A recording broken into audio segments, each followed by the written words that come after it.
Greetings, citizen. Welcome to the show, and thank you for listening.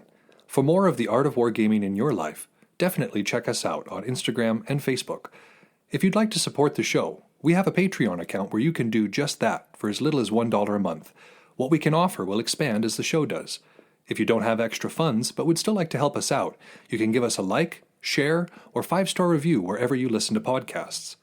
Want to get in touch? Feel free to message us or hit up our email, artofwargamingpodcast@gmail.com. We look forward to continuing the conversation with you because we know the world is vast, with many different ideas on tactics and strategy that can be applied to the games we enjoy. You're listening to the Art of Wargaming on the Ear Firm Network.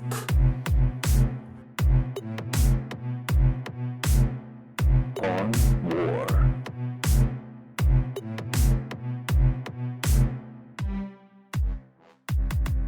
Welcome to the Art of Wargaming on the Earworm Network. I am Yaga Malark. Today's episode is about defense of a theater, but before we get to that, let's talk about another theater that's happening right now. At the time of writing, this is pretty awesome. I have to say that there was something completely unexpected that's been happening in Ukraine, which is the Kursk offensive. Those of you who have been paying attention to the Ukraine war are probably like me, not just necessarily excited for it, but a little flabbergasted too, because this to me was not expected.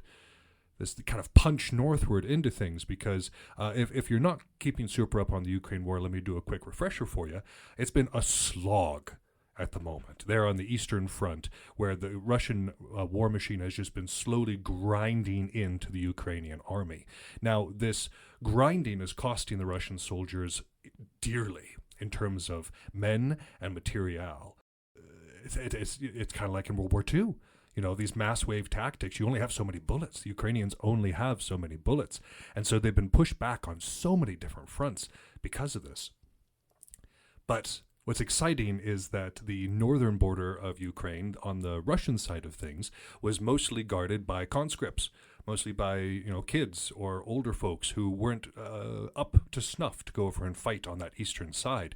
And that's where the Ukrainians hit. And oh my goodness, it has been so effective. They just ripped up into the Kursk Oblast and have just been doing damage up in there, and have been virtually moving unchecked for a while. Now, I only just read earlier today that the Russians were seen to be moving a lot of troops, 30,000 at this particular juncture, up there to help deal with the Kursk invasion. But that is also taking a bit of that pressure off, a little bit of relief for that beleaguered Ukrainian line on that side of things. And so this is very exciting. This was not something I expected. This was not something I expected to see. And there's some people who are maybe not as excited for it, because Russia has rattled the nuclear saber once again and said, oh yes, if since they're invading us, that makes this far more likely to go nuclear.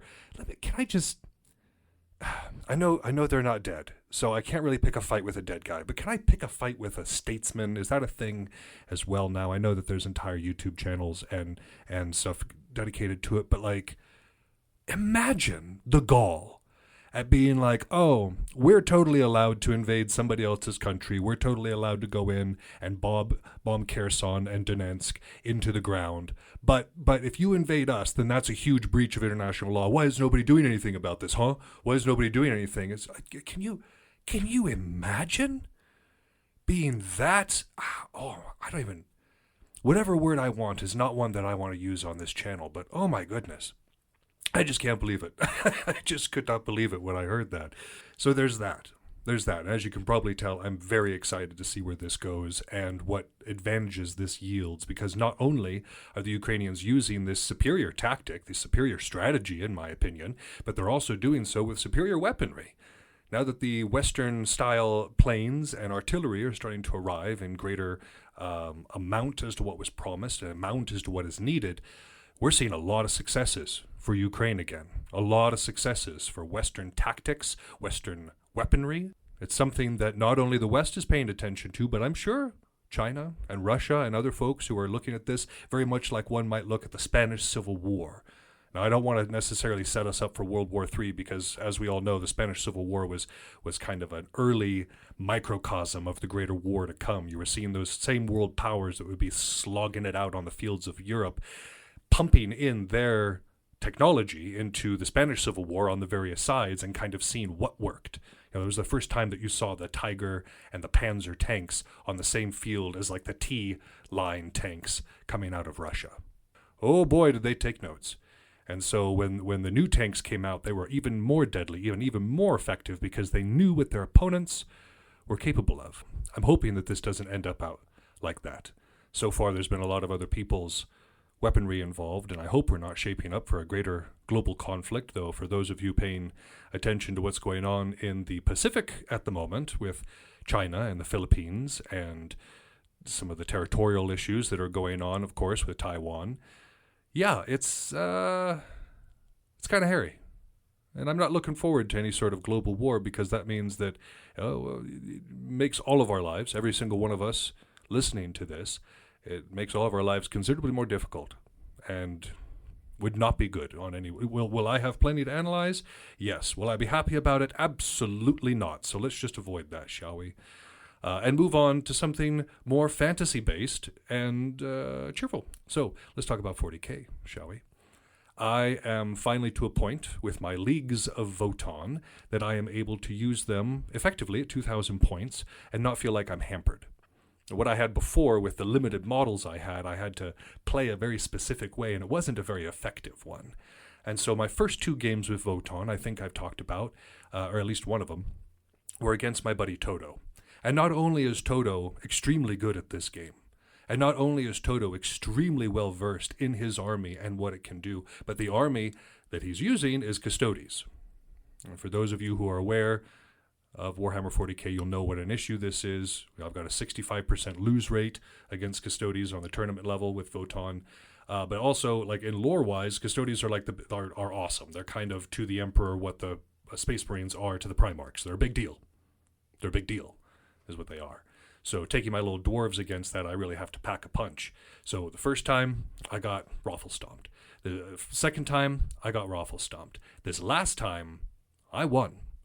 And it was using a tactic involving mechanized infantry. Basically, there were no boots on the ground. Every single one of my infantry guys was either in deep strike, which is to say in the sky, waiting to come down where I wanted them to be, turn 2 or forward, or had their booties in some sort of transport and were about to ride into battle well protected in stuff that is T10 and T12, very much like my knights.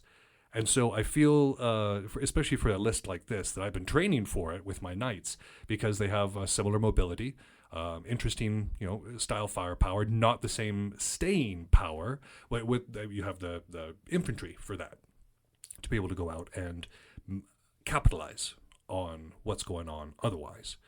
So it's been a really effective play style. And so that third game that I had against Custodes, I ended up winning. And that was a great feeling because I wasn't going to not do it. I wasn't going to say, nope, I don't want to do this matchup because I'm not well suited for it. There's always something to be learned, but I did. And so my very last game, which was only a couple of days ago, was against Chaos Space Marines. And my buddy who plays CSM isn't as experienced as Toto. And of course, the Chaos Space Marines are not as an elite force as the Custodes are, though with Abaddon in play, they're definitely hard to shift. But I nearly tabled him, and I lost 7 models, only one of which was a vehicle. It was an absolute shutdown in terms of models on the field. He managed to stay relevant in points up until the last round, but in terms of folks on the field, I was just eating him alive, using the lessons that I had learned in fighting the Custodes about placing things in such a way that you're not giving away charges and giving your opponent a bunch of extra movement towards you, making sure that we're doing lines of fire, not getting greedy early on and letting your opponent make mistakes, punishing them for it, and then moving in to take areas after you've already kind of dealt with the danger, as it were. So I'm learning a lot. I'm learning a lot about how to use this particular team. I'm learning a lot about how to use them in this way, but I really like the mechanized infantry model for Voton, and I'm looking forward to using it against other other types of armies. So, yeah, that'll be fun going forward. And then lastly, I know that this intro is dragged on forever, and I promise that we're going to get to the main material sometime soon. But lastly, I can't remember if I've mentioned this, but I will now. There is a solid possibility, and by solid possibility, I mean it's going to happen, that I'm going to be moving over to YouTube. Now, don't worry. Wherever you're listening to me right now, I will still be there as well. I'm not going to discontinue publishing on, like for this particular channel. But YouTube has not only a space where you can put podcasts in, but also I've noticed that a lot of people go to YouTube to listen, you can't see my air quotes right now, to their podcasts. And some of that is also the fact that they are being not live cast, because that would mean that it's being done at the time without any sort of like editing. But what I'm talking about is, I think it's called a vlog. Correct me if I'm wrong, but I'm pretty sure what I'm thinking about is called a vlog, where basically you're recording your podcast, but you do it so that there's some sort of video on you. And I have been I've had my reservations about being about doing this, because I feel like I have a face made for radio. But I have been assured by multiple other people in this profession that it is a great way to grow your audience and a great way to reach people. And I myself do it. Between you and me, this is a well-kept secret, but I'm going to share it with you. Between you and me, I don't listen to podcasts. Not in the way that most people do. Not in terms of like going on to Spotify and listening to one. I listen to music on Spotify. But typically, if I'm going to consume a podcast, it's going to be one of these vlogs. It's going to be somebody who's recording a podcast, but you can see them while they're doing it. I have a much easier time remembering things if I can read them. And while you can't necessarily read, like not everybody has a transcript up, I can read lips. And so if I'm watching somebody speak, it's more likely that I'm going to remember what they're saying to me rather than just listening to it. And so I feel like if I'm going to not demand that of the people I listen to, but only seek out, really, then I am doing myself and this show and you a disservice by not pursuing this further. So even though I don't particularly like the way I look, there's a lot of people out there on YouTube who are not Brad Pitt either. So I think we can do it. I've got faith. If you've got faith, then we can get this done. So don't worry. You can still listen wherever you're listening right now. That's not going to be disrupted at all. But and I'll let you know when it actually happens. But eventually, I'll be also on YouTube as well, and actually use that pitiful YouTube account that I have right now that has 3 videos on it. One of which is a lecture I gave at MizCon. So I guess you can see me there. But yeah, so stay tuned for that. I'm excited about being able to move forward with that for you. But I think I've yammered on for long enough, and we need to get into this. And yeah, so let's sit down and talk about this defense of a theater.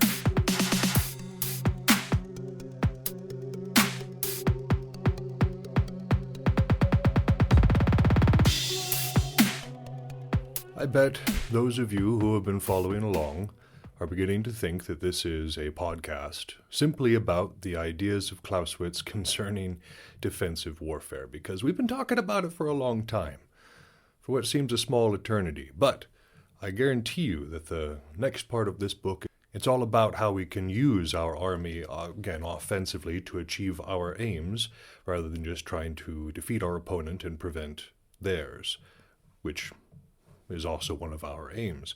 But I'm excited. I'm excited to move on, so I have this chapter all written out. You're probably going to hear me futzing with my notes a little bit, because normally, when we are recording these episodes, I have one page that I'm reading off of. I've condensed the information into something along those lines that I can just access and continue speaking about. But today I've got 4 pages for you, which, if you've seen my scrawl, you will know is quite a bit.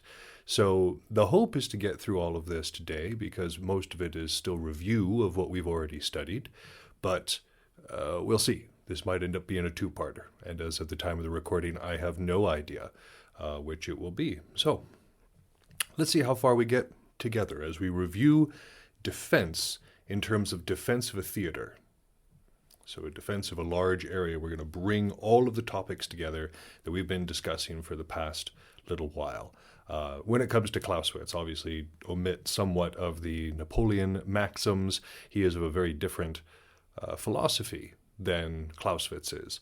But he says that war is nothing more than a plan of attack or defense in the principal theater of operation. Really boiling it down to that's what this war is particularly about. Seems pretty plain, very straightforward.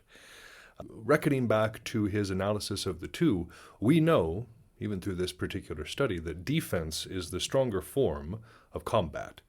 Your opponent has to come to you. They have to make themselves vulnerable in some way to do so. And so, especially during Clausewitz's time, where artillery was king, this was certainly true. And even now it is true, where the forces who are advancing, let's think about Ukraine at the moment.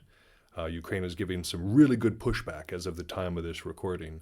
But one of the problems that the Russian army has had is that it's been on the constant attack. And so it's been constantly losing forces, constantly having its force depleted because of this constant advance against a entrenched and well-armed opponent. So defensive war is the stronger form of combat.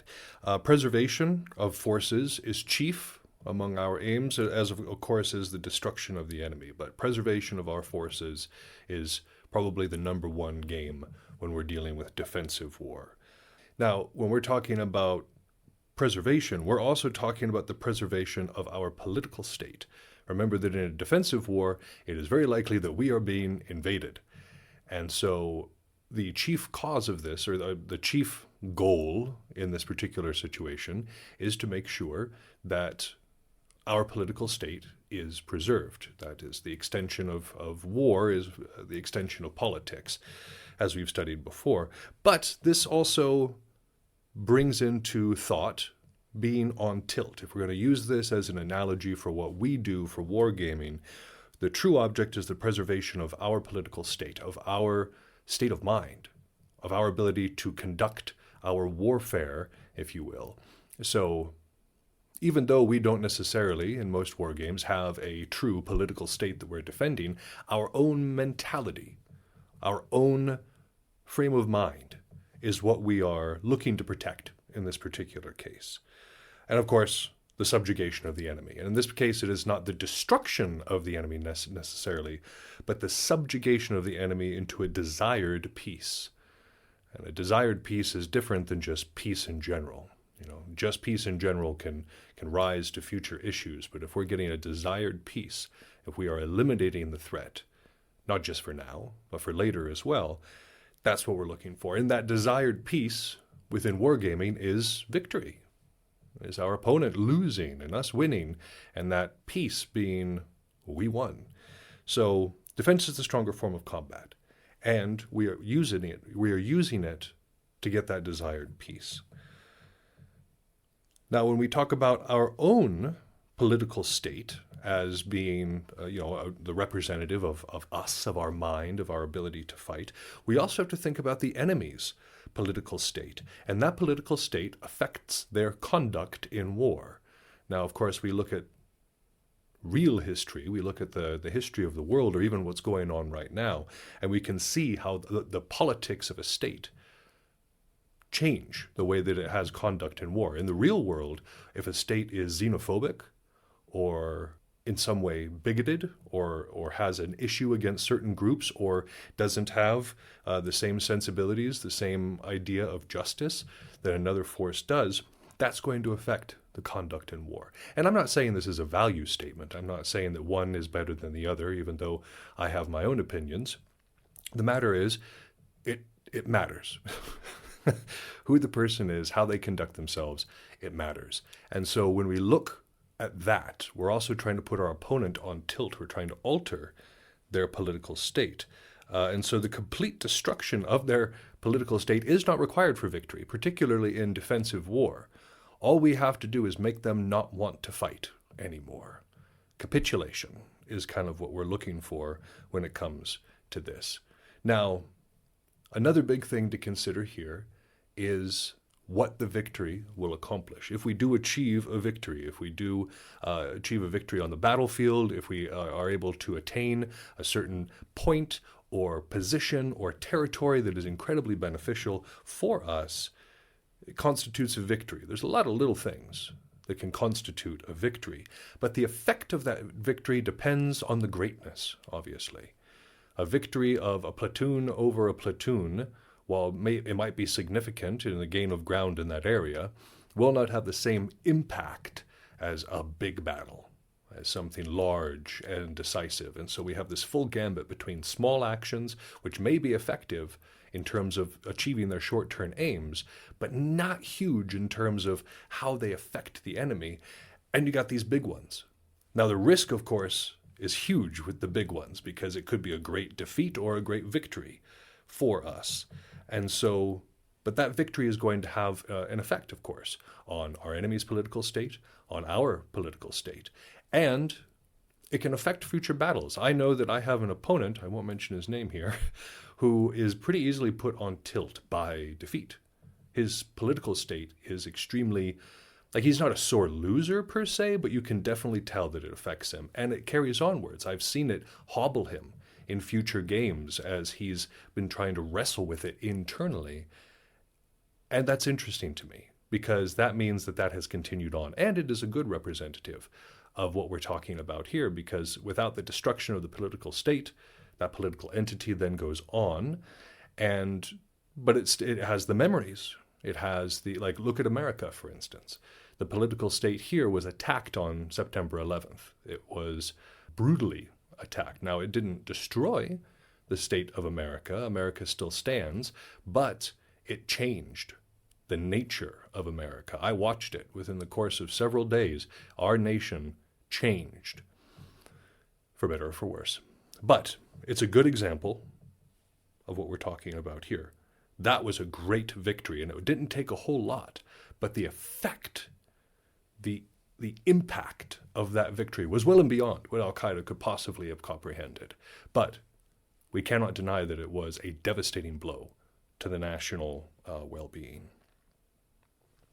So what we're looking at here, of course, is the eternal dichotomy between the greatest focused force that we can possibly use, that devastating strike, an economy of force, trying to preserve what we have. And so possession of territory can cause dangerous division in this way.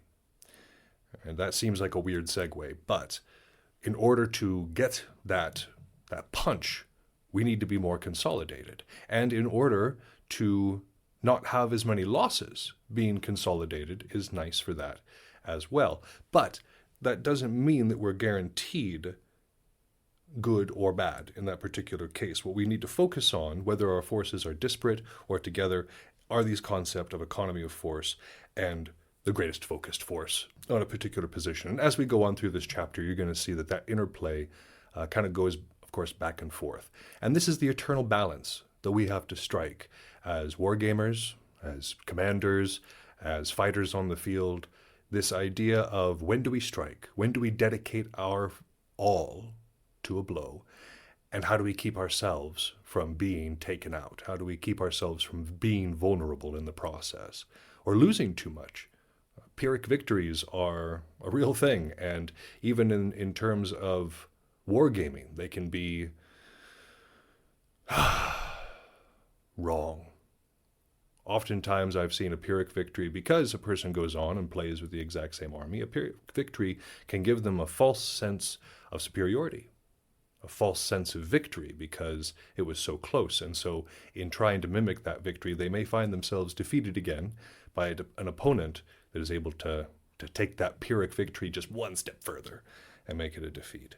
So when we look at defense, which is what we're talking about here, defense has two elements to it: decision and a state of expectation. Now, when we're talking about decision, we're talking about, well, exactly what it sounds like. What are we going to do? What did we decide? How are we going to move forward? What's our plan? But as a defense, we know that our opponent kind of dictates what we're going to do. We're not the aggressor. we're defending what we have. And so we are awaiting our opponent. Therefore, whatever decision we make comes with a state of expectation. What are we expecting? Are we expecting them to attack us full force? Are we expecting them to go around? Will they meet our expectations? That is a part of what we're going to be talking about here. So when we're talking about this state of expectation, we're not talking about the same concept of complete defense. Remember when we were talking about absolute defense?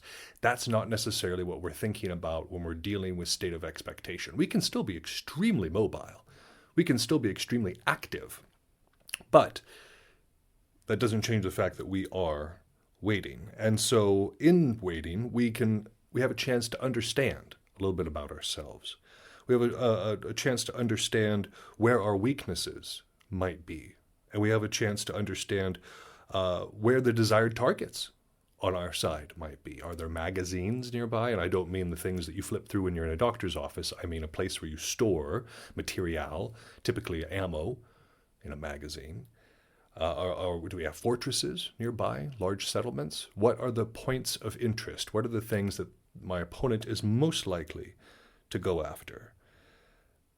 And this is important.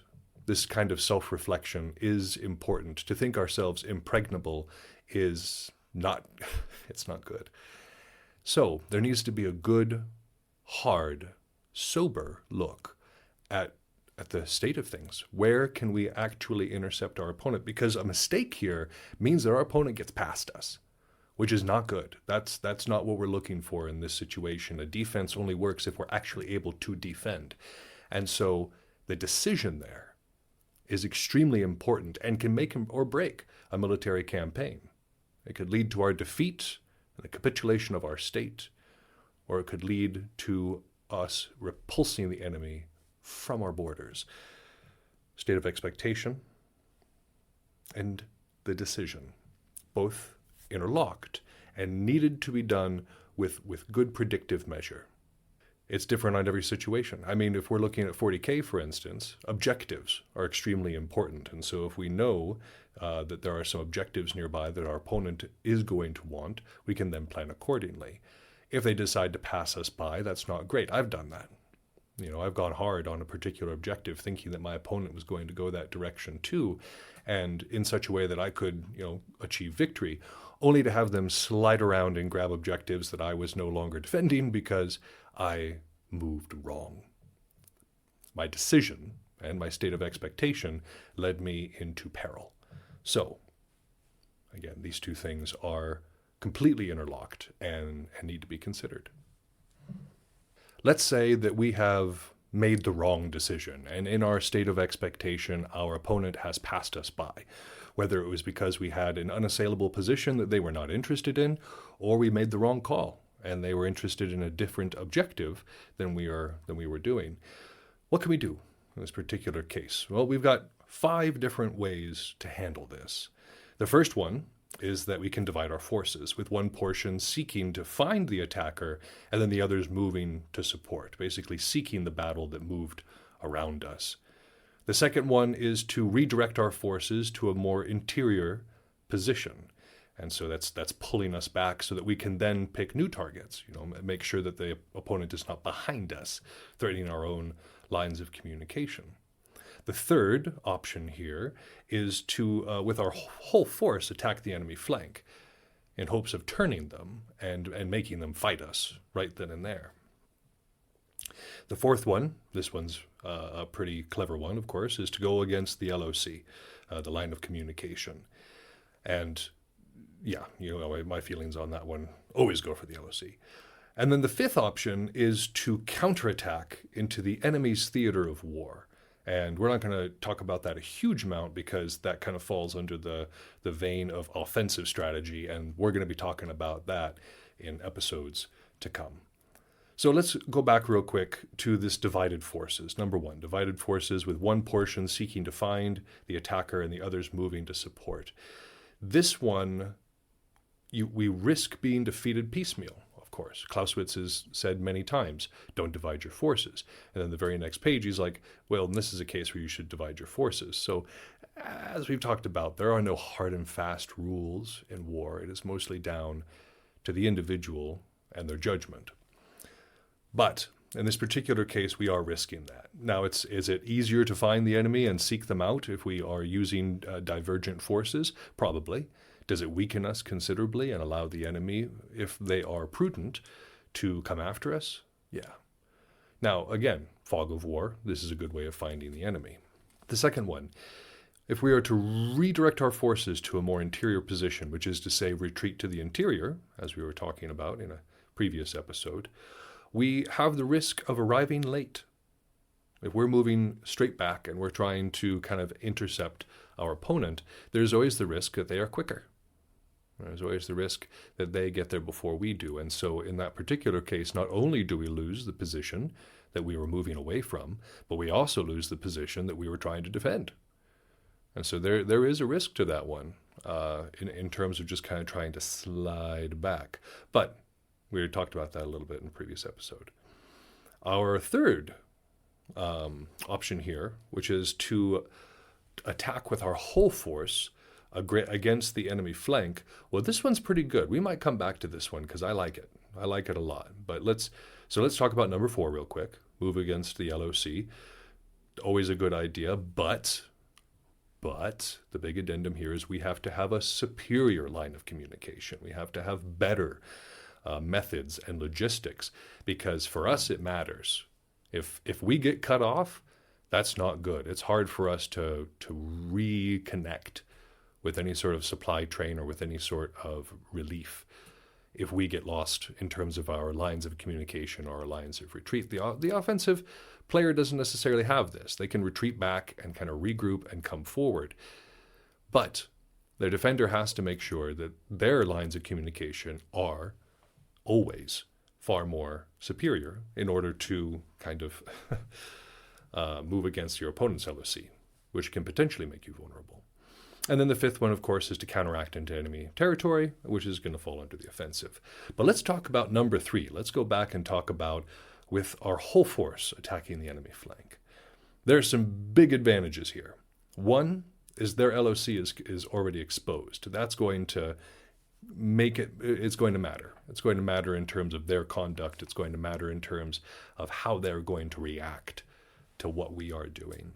And so that's huge. Love the flank.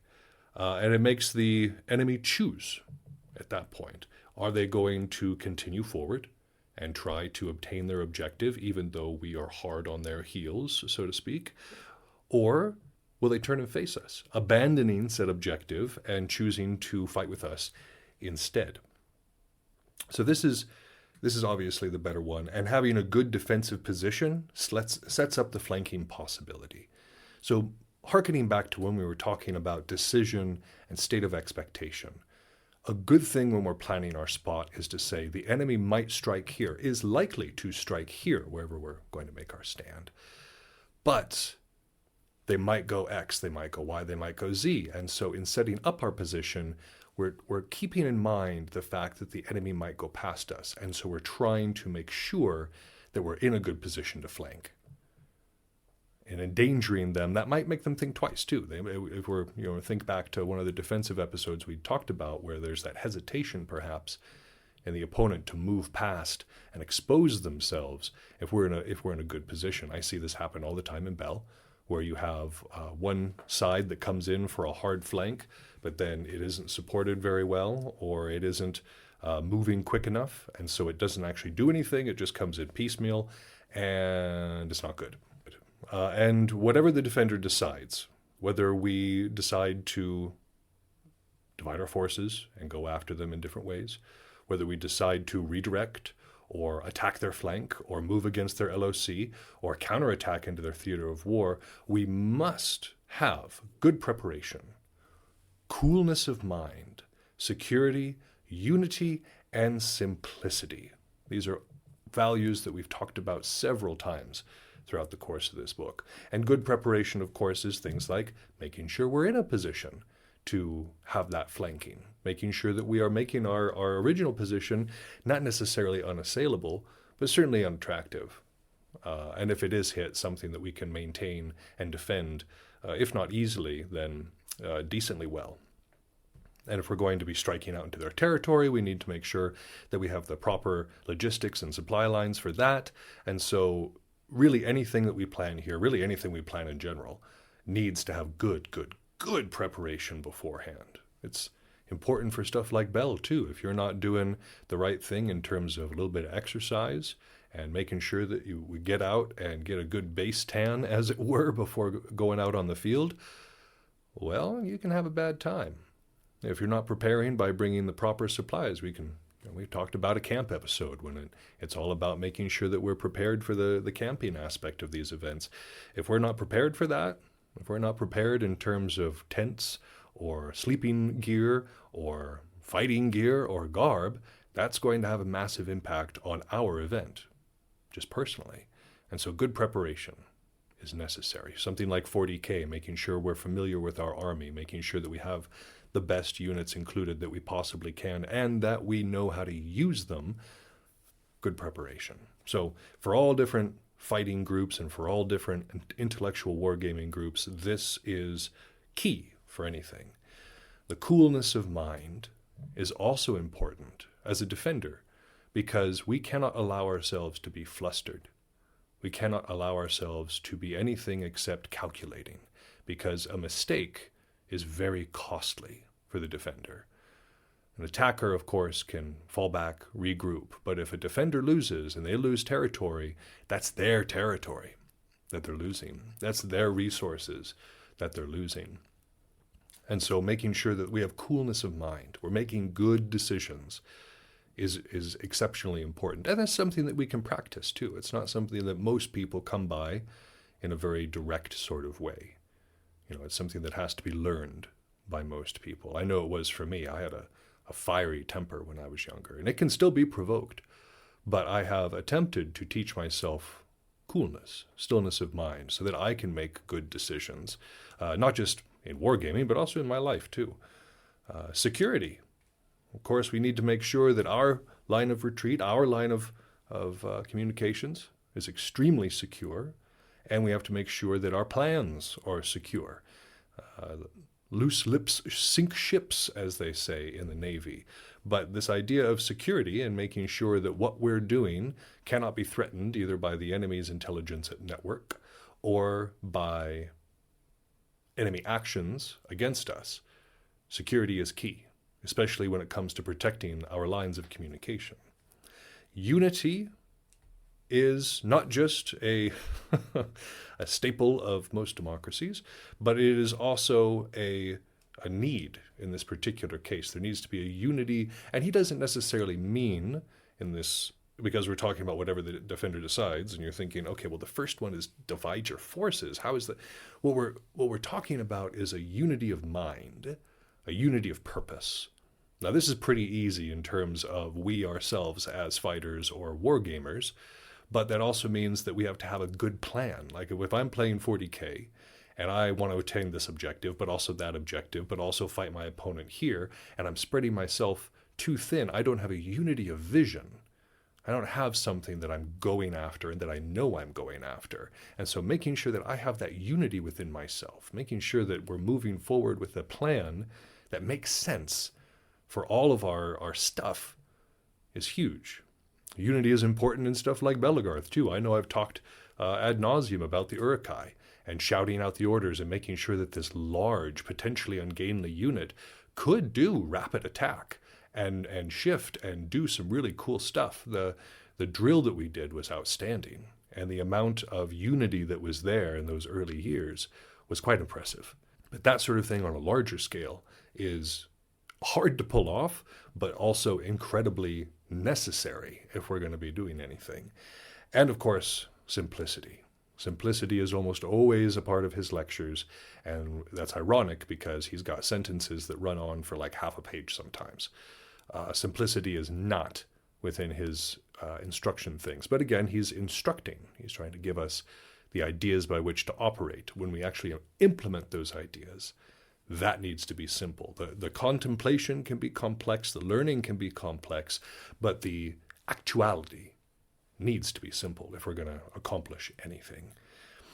Now you might say, why would we leave this prepared position? Apart from, them threatening something, let's talk about some reasons why we might want to leave a nice prepared position. Because if we're sitting there and we're like, we've got our cannons in place, we've got our trench works in place, they're not going to, they went past us. Okay, so why do we chase them? Why would that be an issue? Well, if we see the enemy advancing with their forces divided, that's a good reason to leave a prepared position. We have the opportunity at that point to kind of pick our opponent off piecemeal, to wolfpack our opponent. And so that's pretty awesome and needs to be taken advantage of as well. Number 2, we have a sufficient force for the battle. Now again, we're talking about the attacker being the weaker of the thing. So if we're looking at it, we say, okay, that's a smaller force. We can go out and stamp that out right now. Oh, it's not a bad idea. Third, the enemy has created a blunder. Oh yes, they've messed up in some sort of way. And taking advantage of that is huge. I often, when my students and I first start training together typically, if a person drops their sword or similar little blunder, a good portion of people will let them pick it back up.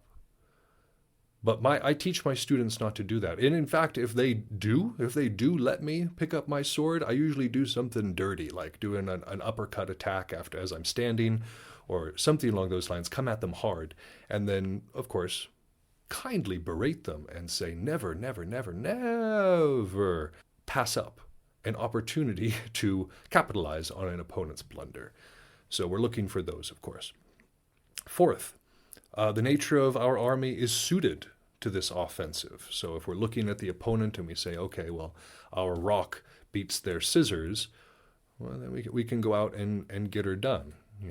If we're in the age of the horse, for instance, that wasn't necessarily what we're talking about in terms of Clausewitz, but if we hearken back to the age of the horse, if they saw a group of infantry that had strayed away from the main force or from the main army, well, they could go out and take advantage of that. The nature of that particular force allows them, in mobility, to take advantage of an infantry unit's slower nature.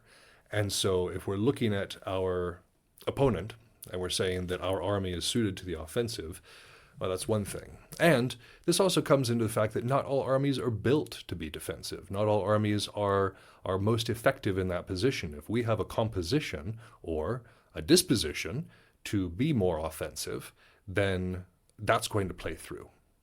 And so that's a reason for leaving a prepared position if it's just within our nature, the nature of the army or the nature of the combat itself. Another reason for leaving our prepared position is we can't find a good one.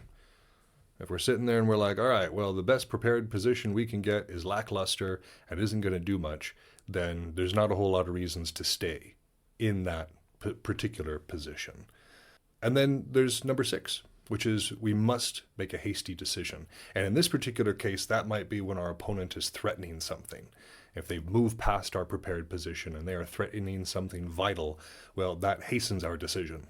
That's something that makes us have to go real quick with that particular idea.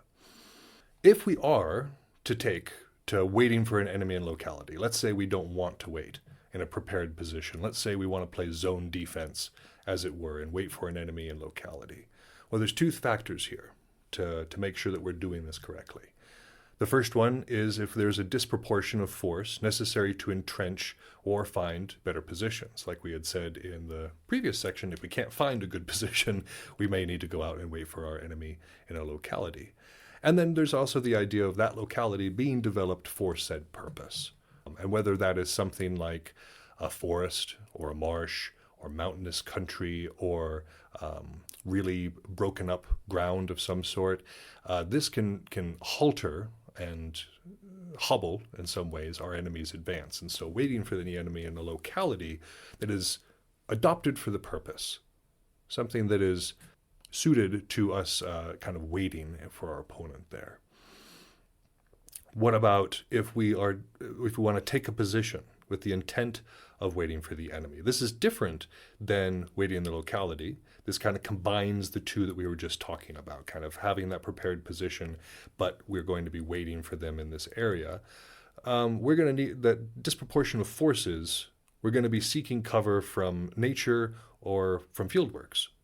You know, if we're dealing with something that is bigger than us, or that we need to make sure that we're taking account, that's when we start to build some more fieldworks. And if the country affords us an excellent position, this is not a bad idea, because, you know, we talked about before, if the defender passes by and we have flanking opportunities, well, let's say that we've got that. We can take this position, we can wait for the enemy in this locality. We've got great flanking opportunities nearby. That's kind of what we're talking about with taking a position with the intent of waiting for the enemy. So let's say none of these options appeal to us. Let's say that we are wanting to make an unassailable camp. Well, an entrenched unassailable camp only fulfills its objective if, again, two reasons here, it is well situated at an extremely important point, and we have a reason to expect foreign aid. They're both not required for it. And when I say foreign aid, I don't mean, Doctors Without Borders or something like that. I mean a relief army, typically a relief army coming through. And so having that unassailable camp on an extremely important point, let's say we nailed it. Let's say we're like, okay, I'm going to make a decision to be right here. We're going to wait in a state of expectation. We chose the right point. We make it unassailable, but the enemy can always choke us out. So in this case, we need to have a reason to expect something, a relief army to come from somewhere. So let's say at this point that there are fortresses on the frontier that we might have. What do we do in utilizing those fortresses? Because just taking up position inside of them, we have the same issue of our enemy can just be like, swoop, and walk right past us. Now we have a fortress, and we're cut off from the rest of our army or our country. So the use of these fortresses is they kind of complement what we're doing with our army. It's not about an absolute defense, again, in this position. It's more about what can we do to complement what we're doing. And so I want you to think about it real quick. If we are using fortresses and our standing army is separate but kind of in the same locality and using them, do we want to fight in front of those fortresses, which is to say between the enemy and the fortresses, or behind them? I want you to think about that for just a minute. Well, not a whole minute, but all right. Do you have a decision? Well, Clausewitz says that we should fight behind them. Now, this may seem counterintuitive. I know that a good portion of people, including myself, enjoy fighting in front of said fortifications, but there are three reasons why we are talking about fighting behind them as being superior. So at that point, we get to break our opponent's numerical superiority, if they have it, because it breaks up their power. The fortresses provide literal zones of disruption. And so our opponent has to take that into consideration, and it breaks up their force in order to deal with these fortresses and have us waiting with a threat behind them. We need these fortresses to be near and in territory that we were kind of prepared to lose anyways. So that's the nice thing about having them in front of us. If we realize that the battle is totally foregone and we need to do one of those retreats to the interior, it's way easier to do while your opponent is tied up dealing with fortresses, and just scoot rather than trying to push past them and organize ourselves and do so with an enemy who is baying at our heels. And of course, we're looking at the fitness of those fortresses for defense. If they are not fit for defense, this one does not really work. But if they're well made for it, and they've got the proper offensive or defensive capabilities, then they are exactly what we're looking for. And so going through those again, we're fighting behind these fortresses because it breaks up the enemy power. It's area that if we need to pull back, we can do so easily. And we're kind of counting on those fortresses to be quality at what they do. The principal use of fortresses is to break the enemy's advance and weaken the portion that we wish to engage. So that's kind of, if we're using fortresses, that's the end game. to break up our opponent's forces and engage the parts that we want to. So if they have to go half and half, one half is sieging this fortress and the other half is coming at us, outstanding. We've succeeded in dividing our opponent's army, and that's kind of what we like. Let's talk about a retreat into the interior now. Let's say that we have to move backwards, that none of these things is possible where we are. And now we need to reposition and go toward the interior. Well, the retreat into the interior can be a good idea if it's under these circumstances. So there's 3 circumstances that make a retreat to the interior a pretty good idea. The first one is if an enemy is numerically or morally superior to us and a successful resistance cannot be maintained. Again, this takes a sober look at what we're doing. We cannot get ourselves tripped up.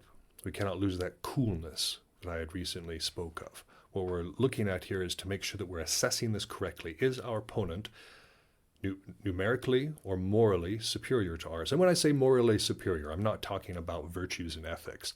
I'm talking about what their esprit de corps. I'm talking about how motivated they are to be there. If we've got some motivated people on the other side of the field and we are not so motivated, not a bad idea to pull back to a better position.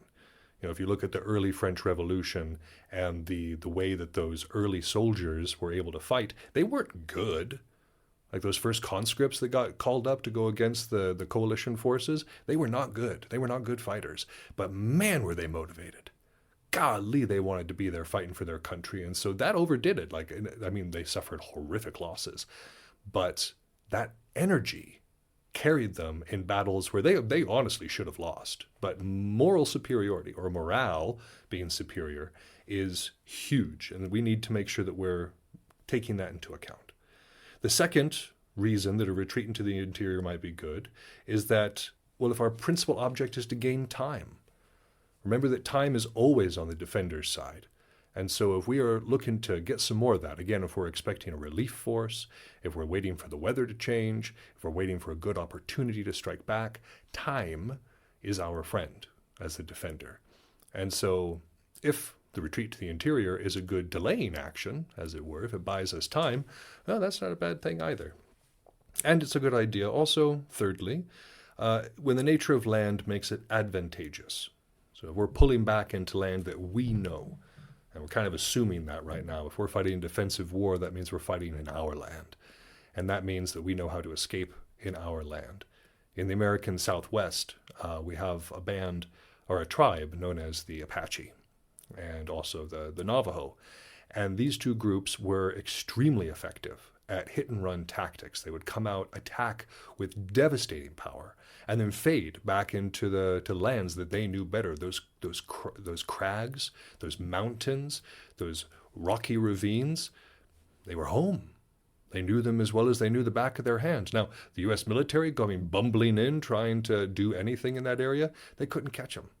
And so having that knowledge of what's behind you, look at the Vietnam War too, the Viet Cong, and they had a better familiarity of jungle warfare, of the jungle itself, than the American soldiers did. And so if a battle started to not go their way, they just pull back.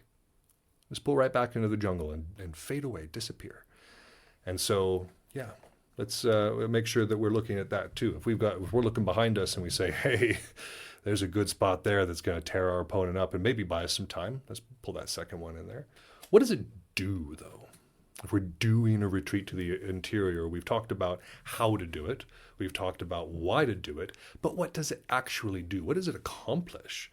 Well, again, 3 reasons. Clausewitz loves these, by the way. As you're going through and trying to take notes on this, it's just a constant series of numerics of this point under this point with these numbers of points. I mean, I love you guys, and that's part of the reason I do this. But golly, these notes are hard to get through sometimes. But the retreat into the interior accomplishes 3 things. The first one is slowing the enemy down. And it also means that they have to worry about keeping that gained territory, setting up garrisons, providing pickets, whatever the case may be. There is a need to retain it. What's the point of conquering something if you don't keep it, or if you're not able to keep it? And so by retreating into the interior, we slow our opponent down, and we kind of delay their advance somewhat. That also means that they extend their lines of communication and their lines of retreat. that is not a bad thing, because we have talked ad nauseum about the importance of moving against those two things. And the third one, of course, is it allows us to shift the threat of the engagement to our front. So we can, if the enemy is kind of pulling to the right or pulling to the left and we're feeling a little bit pressured, we can pull back and reposition so that the enemy is then at our front and we don't have to worry about them in these other positions. You see it all the time in stuff like Belagarth, where one position gets a little bit out, people start hollering at them, hey, come back, get out of there. And so they move back. They may have had two people on either flank, but now those people are in front of them because they've moved back into the interior. So what if we come to understand that a decisive victory is not actually sought by the offensive party? Let's say that they're not really big enough to achieve it. They're big enough to be a threat to us, but not necessarily big enough to guarantee achieve it, or they have some other objectives, or they're being really timid. But for whatever reason, we understand that a decision is not sought for by this offensive party. And again, when we say decision, we're talking about victory, a decisive battle, not the decision that we were talking about for us, which is to say where we're going to be. Again, the translation can be difficult between the two languages. We see decision and we're like, oh, it means the same thing. Well, contextually, it does not. Decision and state of expectation, different than a decisive victory, which is what they're looking for. So what is their purpose there? Like, what is the point of waging warfare if we're not seeking a decisive victory? And when this happens, this happens constantly. When I'm playing 40k, there's many a time where it's like, I can't destroy my opponent. Or in the case of like Toto and some of his Grey Knights, they don't have tank destroying capability. If I take my big stompy Imperial Knights against his guys, a direct confrontation is not going to go well for him. Okay, so what does he do at that point? He's not seeking a decision, but we're looking to capture territory, or they are. We're talking about our opponent doing the offensive. They could be moving for seizure of territory that can be taken without engagement. They're just looking for something open that they can then take. They might be looking to capture a magazine without engagement, or some other sort of supply depot. Capture fortresses that are not necessarily covered by an army. And in this particular case, we're not counting a siege as like a conflict or a combat. There are some pretty nasty sieges out there, but it's not quite the same thing as two armies maneuvering against one another in the field. And then the fourth and final reason is that they're seeking inconsequential combat for trophies and honors. And again, trophies, not talking about like, yay, I'm holding a silver cup above my head, I won the Stanley Cup or whatever. We're talking about guns, perhaps. And when I say guns, I mean artillery pieces. We're talking about standards. We're talking about horses. We're talking about all manner of things that we could steal and then have for ourselves. And I mean, not steal, conquer for ourselves. And then honors, of course. Oh, the honor of this easy fight. It's great for morale. Easy victories, oh, fantastic for morale. And so these are the four things that if our opponent is not seeking a decisive battle, they could be seeking a seizure of territory, capture of magazines, capture of fortress, or inconsequential fighting in order to gain trophies and or honors. So what are we going to do about it? We've got these aforementioned objectives of attack, which means that our efforts need to be dedicated to four different things. The first one is to cover our fortresses by keeping them behind us. This is also fantastic for our lines of communication because fortresses are a fantastic point along that line for defense and for security of that line of communication. So making sure that they are behind us is good. Now, you may look at it and say, now, wait a second. I thought the fortresses were supposed to be in front of us when we're actually fighting. If we're in actual battle, if there's some sort of decisive action trying to take place, at that point, we want the fortresses to be in front of us to break up the opponent's advance. Not when they're behind, but when we're just maneuvering strategically, especially if we know that our opponent is not seeking a decisive victory, keeping them behind us, huge. Second one is making sure that we cover the country by extending our troops. This is important when we have obstacles in the way. So again, that uneven territory, heavily urbanized zones, something that protects our forces when they're in those smaller groups. We could do a rapid march at their flank. We could, move out and try to engage them in that way. And then, of course, we have to guard against disadvantageous combat.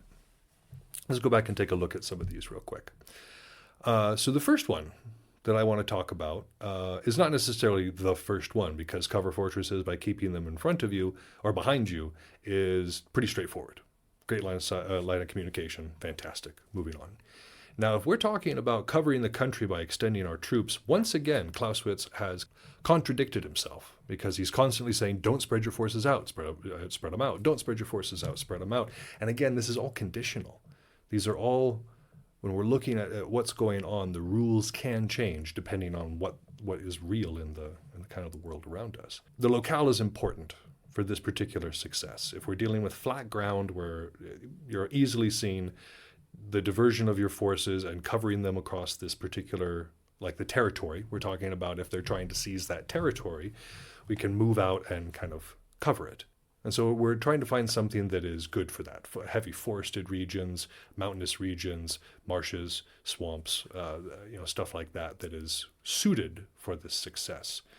It also is necessary to maintain posts. For this to work, for this spreading out of forces to work, we need to be able to communicate between various areas. And so having these established posts where runners know where they are and can go there and deliver information, say, hey, the opponent is moving in this direction, we need to X, Y, or Z, is important. So having those posts is kind of like a lines of communication, but different. It has a different utility. And losing posts isn't nearly as devastating as losing our LOC.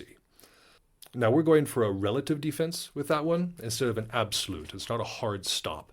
If the opponent starts encroaching into that territory, again, it's not a matter of those little groups standing firm against the larger force. It's a matter of picking off where we can and moving back where we can and waiting for our greater force to assemble and be able to hit them. So we're looking for relative defense, not absolute defense. And then mobility is key here, making sure that we can move our forces back or forward or together or apart, depending on what we need to do. And so that mobility doesn't necessarily need to come in the form of vehicles or tanks or anything along those lines. It can come in the form of just people who are ready to move. And then we have a rapid march at the flank. Now, this is normally risky. He's talked about flanking being a very risky thing to do. We had an entire chapter where he was like, don't do it, don't do it, don't do it. And I was fighting him by saying, do it, do it, do it, do it. Well, in this particular case, he's advising it because our opponent is not seeking that decisive battle. And by threatening them then that way, by moving and saying, hey, I'm right here, I'm endangering you, that can cause our opponent to slip up. That can cause them to second guess their plan. It can cause them to pull back. And so in seeking to get that battle, to bring about that major, decisive fight, we may inadvertently force our opponent to go away, to not want to. And then lastly, we've got this guarding against disadvantageous combat, because we're trying to make sure that our opponent isn't getting those little easy victories over us so they can have their trophies and honors. So if we're dealing with a successful combat rather than a disadvantageous one, it is two things. Favorable termination, which is to say that desired peace, as it were, on a smaller scale, and the result gives us victory and or trophies. Trophies are great. That's a lot. That's a lot of defense. And when we're doing this, of course, we get to make the decisions. If I am in charge of my army, or if I'm in charge of my own body, I can make the decisions. But in real warfare, and sometimes in warfare when it comes to larger groups, we're going to have to delegate. We're going to have to rely in part on sub-commanders.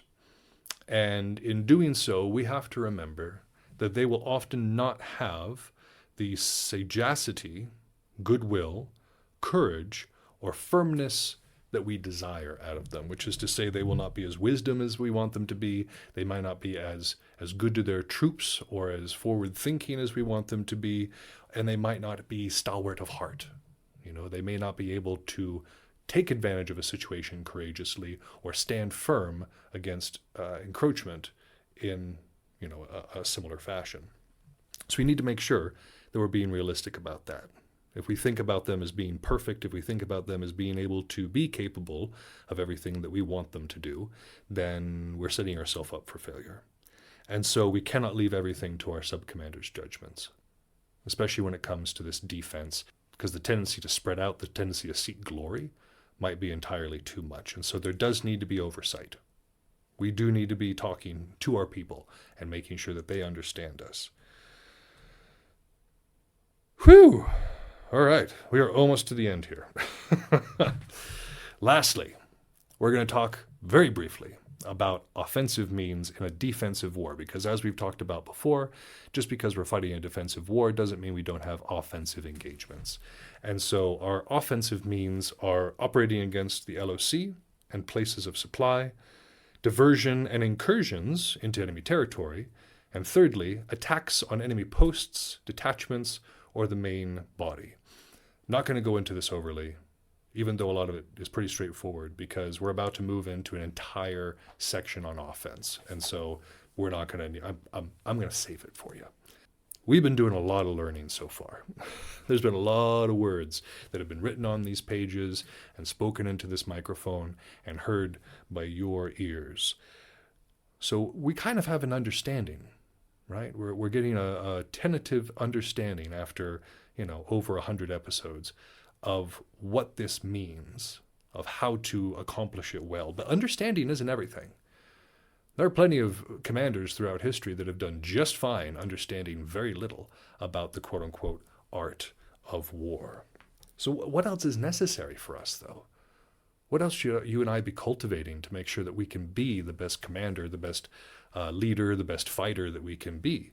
Well, we're also looking for courage, as we talked about needing in our subordinates, energy, resolution, and presence of mind. That energy is important. We got to bring our energy to this situation. It's not enough to just understand the stuff. We have to be able to implement it quickly, efficiently, and with gusto. And so that is important, that energy. Courage, of course, the ability to capitalize on things, the ability to take those chances, take those risks when we deem it appropriate, is huge as well. Understanding does not necessarily give us that. That's a trait that we can build in ourselves. Same thing as resolution, to say that I've dedicated to this thing. We're not being wishy-washy. We're not going, we're going to do that. We're going to do that. Resolution, we've got that unity that we had spoken about earlier, and we follow through with that. And then presence of mind. Are we here? Are we in the moment? Are we distracted by 10,000 other things? Or are we present where we are?